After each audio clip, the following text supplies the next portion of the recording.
বাংলাদেশে আমেরিকার দেয়া নিরাপত্তা সতর্কবার্তা অনুসন্ধানে সংশ্লিষ্টদের নির্দেশনা দিয়েছেন প্রধানমন্ত্রী শেখ হাসিনা।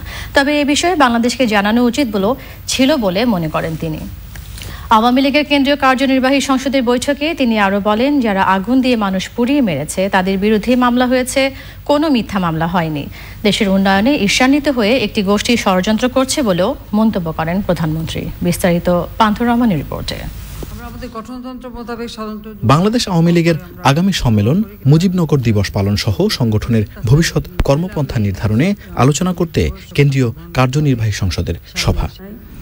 আর এরপর পহেলা মে গণভবনে দলের সভাপতি ও প্রধানমন্ত্রী শেখ হাসিনার সভাপতিত্বে উপজেলা নির্বাচনের পর প্রথম কেন্দ্রীয় কার্যনির্বাহী সংসদের সভার শুরুতেই সভাপতির বক্তব্য রাখেন শেখ হাসিনা।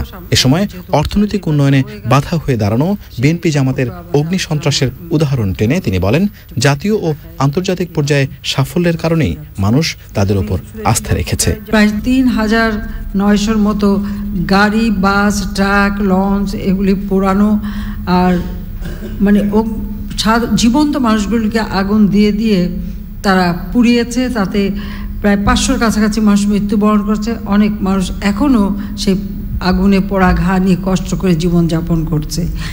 এই হলো বিএনপির অপকর্ম। যারা অগ্নি সন্ত্রাসের সঙ্গে সম্পৃক্ত ছিল তাদের বিরুদ্ধে মামলা হয়েছে, মামলাগুলি এখন চলছে। যদিও এখন শুনি আমরা যে তারা খুব চিৎকার করেন তাদের বিরুদ্ধে মিথ্যা মামলা, একটা মামলাও কিন্তু মিথ্যা না। চৈত্র বৈশাখে বাংলাদেশে আগুন লাগার প্রবণতা থাকে মনে করিয়ে দেওয়ার পাশাপাশি ভবনে অগ্নি নির্বাপন ব্যবস্থা রাখা ও মানুষকে আরো সচেতন হওয়ার আহ্বান জানান প্রধানমন্ত্রী। আমাদের কিছু লোক খামাখা উত্তেজিত হয়ে সেই ফায়ার সার্ভিসের মানুষদের উপরে তাদের উপরে গায়ে হাত, তাদেরকে মারে, একটা গাড়ি পর্যন্ত ভেঙে দিয়েছে। একটা গাড়ি কিনতে প্রায় ৯-১০ কোটি টাকা লাগে, কারণ এগুলি যেমন তেমন একখানা গাড়ি না। আরেকটা হচ্ছে যে আগুন লেগেছে, দুনিয়ার লোক যে সেখানে হাজির, ফায়ার সার্ভিস ঢুকতে পারে না, মানুষ যেতে পারে না।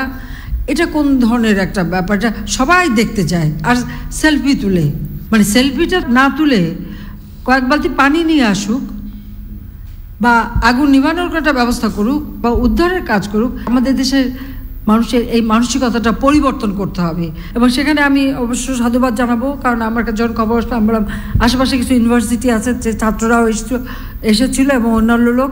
বাংলাদেশের জন্য আমেরিকার নিরাপত্তা সতর্কবার্তার বিষয়টি তুলে ধরে প্রধানমন্ত্রী বিষয়টি খতিয়ে দেখা হচ্ছে বলেও জানান। হঠাৎ দেখলাম আমেরিকা একটা সিকিউরিটি অ্যালার্ট দিয়েছে। তাহলে কী কারণে অ্যালার্টটা দিল সেটা কিন্তু তারা আমাদেরকে বলেও নি, ব্যাখ্যাও চাই। যদিও আমি ইতিমধ্যে নির্দেশ দিয়েছি খোঁজ নিতে যে কেন, কী কারণে, বা তাদের কাছে কোনো তথ্য আছে কি না।